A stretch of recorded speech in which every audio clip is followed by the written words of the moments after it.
Good morning and welcome to your favorite breakfast show, the only show, in my opinion, that goes very well with your cup of joe, and that is Smell the Coffee. I'm your host, Glenda Rashipura, and I am quite excited to be here with you on this lovely morning. And of course, I have to start out with the good news. My colleague Ashwin told me, feel free to mention it to the viewers, that Arsenal has won the league for the first time in 22 years. So I guess 2026 is that year. It's the year of miracles, it's the year of breakthroughs, it's the year of anything can happen. If you have been striving for something and you're like, you know what, I'm about to give up, just think about it. Arsenal has won the league after 22 years. So if that's not encouragement, I don't know. On that note, let's take a look at the reels of the day. And so what if not all your ducks are in a row? At least your ducks are everywhere having fun, bopping around, side questing. Like, some people who have their ducks all lined up in a row probably resent them. Because why are you making them line up like that? This ain't middle school. I mean, seriously, so what if my ducks are not in a row? So what if the lights are not on at home? So what if I don't have my life together? So what? Especially in this economy. In this economy, can I even afford to have my ducks in a row? Can I afford to be so well organized and so well put together? Is it possible? I'm of the opinion, because of the way things are going, yeah, you might as well just be crazy. You might as well just be, your best, weird, authentic self, because so what? Really? Who knows if we will even see 2027? Anyways, let's take a look at the next one.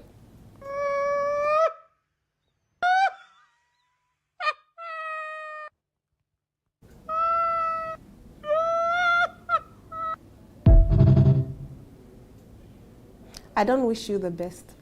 And I'll keep on saying this. This whole thing of, oh, we broke up, but I wish them the best. No, it's a lie. It's a lie. I don't wish them the best. If I heard that their whole life fell apart after we broke up, I will be smiling from ear to ear. Because if you did me dirty, why must I feel bad for you when things go bad?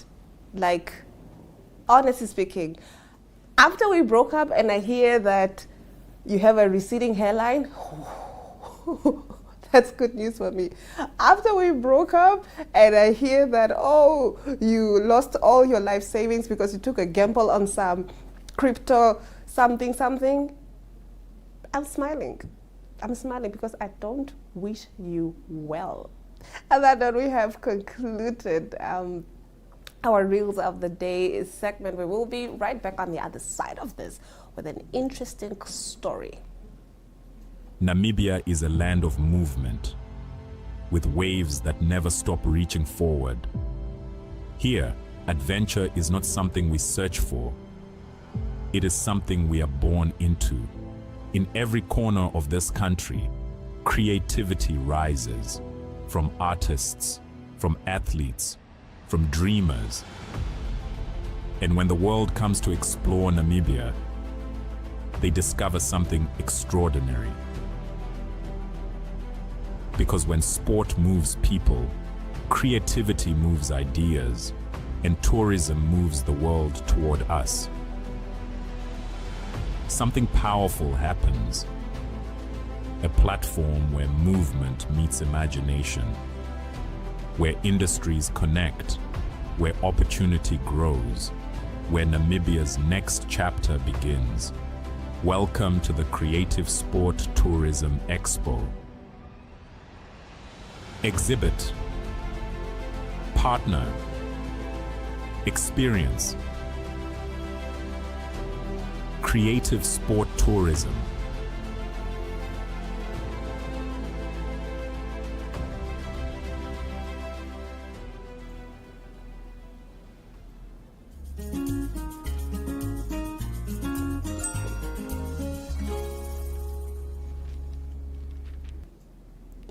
In our next story, we take a look at a very, very bizarre story. Something that I believe is the case of an alternate reality. But of course, people are going to say it's hallucination, she was just dreaming. But I just think she literally jumped into an alternate reality. Now, let me get into it.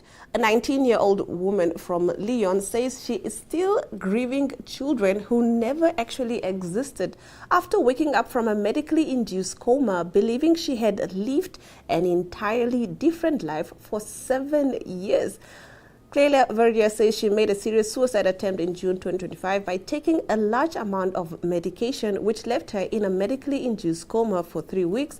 But while doctors were fighting to save her life, her mind created what she described as an incredibly vivid alternate reality. Speaking to the Daily Mail, just hold on. Speaking to the Daily Mail, the teenager explained that she had no idea she was unconscious. Instead, she believed she was living a completely normal life. She says the dream felt so real that they became her reality. Verdier recalls falling in love, becoming a mother, and giving birth to triplets named Mila, Miles, and Mei Li. She says she could physically feel the pain of labor, the stress of childbirth, and the overwhelming emotion that came with becoming a parent. One of the babies, Mei Li, reportedly died shortly after birth in the dream, leaving Verdier devastated. Now, one of the babies, Mei Li, reportedly died shortly after birth in the dream, leaving Verdier devastated. She says the grief felt completely real and stayed with her long after she woke up. Now, the teenager also remembers deeply personal moments with the children, including skin-to-skin contact after birth, bedtime stories, shared meals, and watching the girls grow up over what felt like 7 years. She described one child as shy while the other was full of energy. But the most heartbreaking moment came when she finally woke up from the coma. Verdier says her first instinct was to ask where her children were. Doctors and family members then had to explain that none of them existed. She says she was so convinced the experience was so real that when she first saw her parents, she told them they were grandparents. Even now, more than a year later, Verdier says she still struggles emotionally and feels disconnected from others. She's currently undergoing therapy to process what she described as the profound grief of losing a family that only existed inside her mind. Despite knowing it was a hallucination, she says the emotional bond remains real to her, adding that she still feels like a mother because of everything she experienced during the coma. Verdier says she hopes to one day have children in real life, but admits the daughters she dreamed about will always hold a special place in her heart. Yeah, this is crazy. When I first heard the story, I was just like, what? What do you mean you lived a whole life? You lived 7 years, and that whole time you're just in a coma.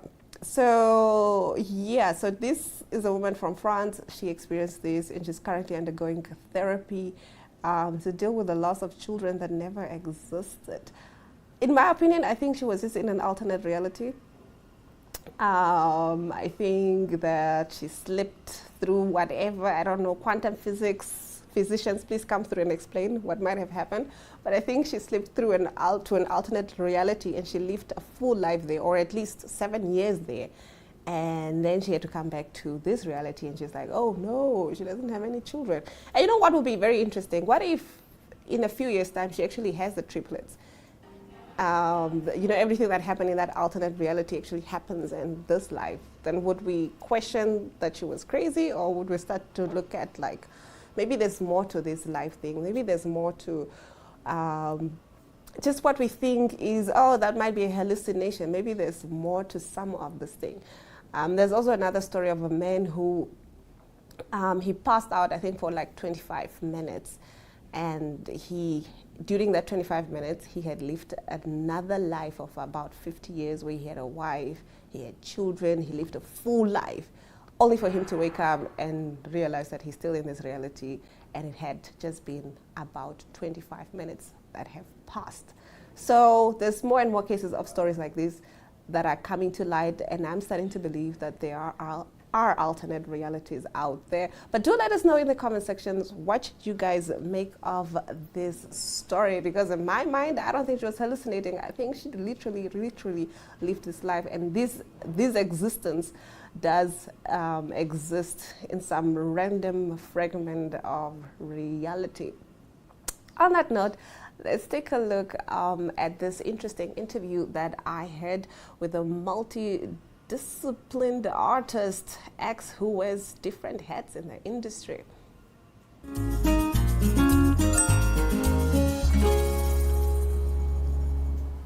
I'm joined in studio by a visionary artist, someone who has worn many hats and always wants to show up as authentic as possible to every project. Good morning, X. How are you doing? Good, thank you. How are you doing, Glenora? I'm quite excited to have you in studio. I'm quite excited to have this conversation early on in the year, because you're one of the artists that I always look out for in terms of just the work that you're doing. And everything that you do is, always inspiring, and you're always pushing yourself to the next limit. Thank you. Thank you very much. Thank you for having me. So how has the year 2026 been? I know it's quite early, but how has it been so far as an artist? As an artist so far, in an individual capacity, I think 2026 looks very promising. Again, I always like to say this. I feel like there's a new temperature in the art industry, in the creative industry, and myself as an artist, there's a lot that you can plan for. There's a lot that sounds exciting, that sounds like it's going to, sort of flourish. So again, like you said, it's very early on in the year, so you can't say too much. You don't want to jinx things that you have planned, but there's a positive start to it individually. But the world doesn't look very bright at the moment. So there's obviously that thing of like trying to balance reality with your optimism, So speaking of that, and also how artists need to be a voice or the mirror to where society is, or the reflection of the times. I've seen most of your work, and it really does that. Your last play, you were, tackling quite a few heavy themes, but it was also inspired because this is, what I see in the community, and I'm just reflecting the times. How important is that for you as an artist to always, hold up the mirror to society? I think that's the role of every artist, actually. In fact, everyone that has, even if you're not an artist as a profession, if you have a sketch pad at home, it's important for you to reflect what it is that inhibits you internally, and whatever you see as going on in the world around you, because that's how you preserve who you are, and that's how you preserve, let's say, the national identity of a country. It's by creating the art that reflects that. It's been quite a journey, trying to really find my footing in expressing what, because it's very difficult to be honest as an artist, especially when you start commercializing your art. You want to meet the standard, the status quo, whatever is popular, whatever is trending, and most of the time things that are reflective of society. People don't want to consume substance anymore. We live in a world, the digital era or whatever, but we live in a world where it's so easy to consume things. It's like you just scroll. It's just art, even on social media. So creating art that challenges, that makes people think critically about the world around them, about themselves, it's important, and I think it's the role of every artist to some degree. Even if you make abstract art, you need art that makes people think about themselves and about the world they live in, essentially. I love that. And you did speak on trends as well, and how it's important to try to be as authentic as possible, but still, be in the know of the trends that are happening. What kind of trends are you seeing right now, or trends that we might be heading into in the industry? So let me start with artists have become independent curators and creators now, especially with the advent and the promise of the internet era and the technologies like AI and AR and VR and all these new technologies that are driving what it means to be an artist in a completely new direction.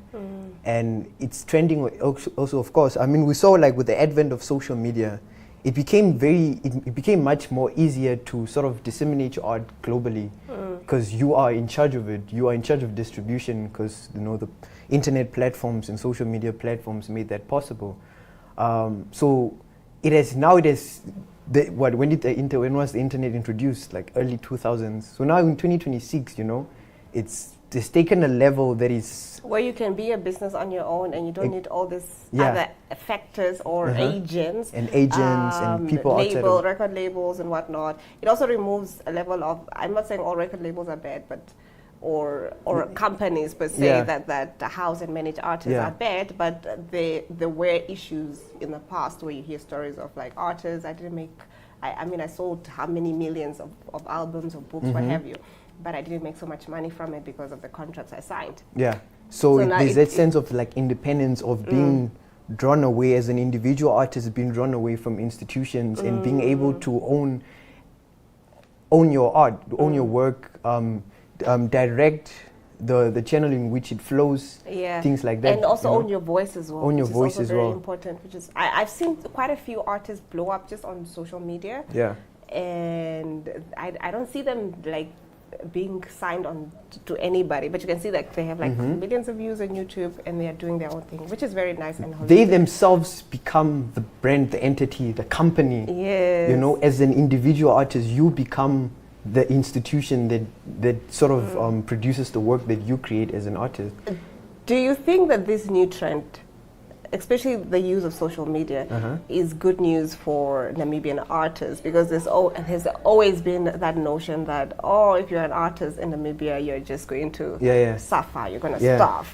So do you think that this is a platform for us as artists to, you know, get on and, you know, just see where it goes? Yeah. I can answer that in two ways. One, it's not just social media, but other technologies, like we said now, the new trends that are happening, artificial intelligence and so forth. I think there's two ideas that you can have to it, like a positivist one and a negativist one. One, the Namibian industry, the creative arts industry, like I said, you know, it's only now with with the administration of the current president where we see some kind of recognition and true appreciation and acknowledgement of the importance of art and trying to, you know, distribute resources to build the industry. But then it also comes at a point where like the technology is so advanced to the point where you don't have it's in let's say in first world countries, creative industries are being threatened by our own creations, by technology. You don't need a whole set to create a film. You don't need a director, producer, writer. You just need AI. You just need AI and a producer. Because script writing, which is a bit sad. You know. Yes. So if that same reality sort of presented onto Namibia in this, it's not in the early stages. I mean, the art industry has been around. You know, we have had artists for decades since our independence. But in my experience, having conversations with people that are sort of the veterans of the art industry in Namibia, the older filmmakers, the older cultural practitioners, I always sense a bit of like a sense of not regret, like spitefulness. Like, why only now? Like, we're old, we're about to retire, and now it's just starting to pick up. You know, it's only starting to pick up now, and you see it's very palpable when you enter rooms where people are having conversation on trying to formulate policies around the art creative industries. You know, the older people always seem to be a little bit more, you know, frustrated with the fact because they're about to retire. And then there's an idea that my generation, Gen Z, doesn't really understand the importance of art to a society, because again, everything is so cheap and so easy to make, and you can create a Mona Lisa with a prompt, you know. Like the process of writing, even academically, you can see that the time it used to take to study for something and what have you, you know, I have to read a whole textbook. Now I can just put a prompt, please summarize, I'm doing a test and this is what we're going to focus. Summarize the most important things that I need to know about this, and that's it. And then I go and write the test and I pass. But I have not sat down and you know, consumed a work of somebody, a body of work. Do you get it? It's just snippets of it. And yeah, I hear what you're saying. So the world is moving to that. Speaking of AI and the creative industry, we're seeing more and more writers, musicians, what have you, are using AIs. And there is a positive to it. I've listened to some music or musicians who've used AI. Oh, okay. I thought you said I thought you were going to say AI artists. Yeah, not AI artists.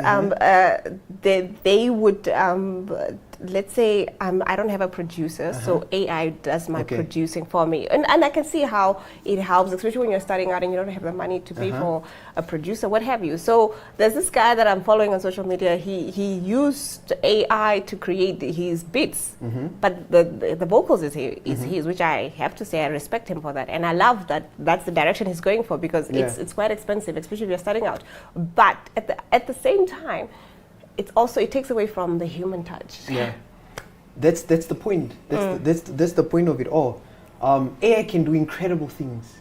It can make work so much more effective, so much more efficient, so much more convenient and easier to do in any industry. You know, especially in the arts. But then it takes away from that human touch. Yeah. And so, let's say I'm a bit of a negativist. Maybe I've watched too much Black Mirror, futuristic sci-fi films about AI taking over the world or whatever. The first thing as an artist that I would fear is that instead of thinking about robotics, we won't be able to do anything. You have an AI that's cleaning your room, your house.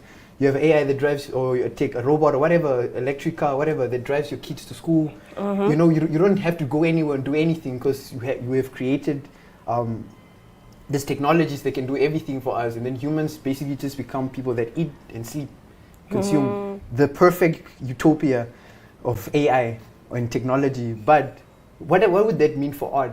That means nothing that we consume is created by the hands of a human. You watch a movie, a film, it's generated. You see a painting, it's generated. You listen to music, it's generated. It's written, it's produced, everything, all the elements that goes into making music. So I do respect people that are trying to move with the time, artists that are trying to move with the times, like the person you mentioned that would make a beat with AI but still put their own vocals.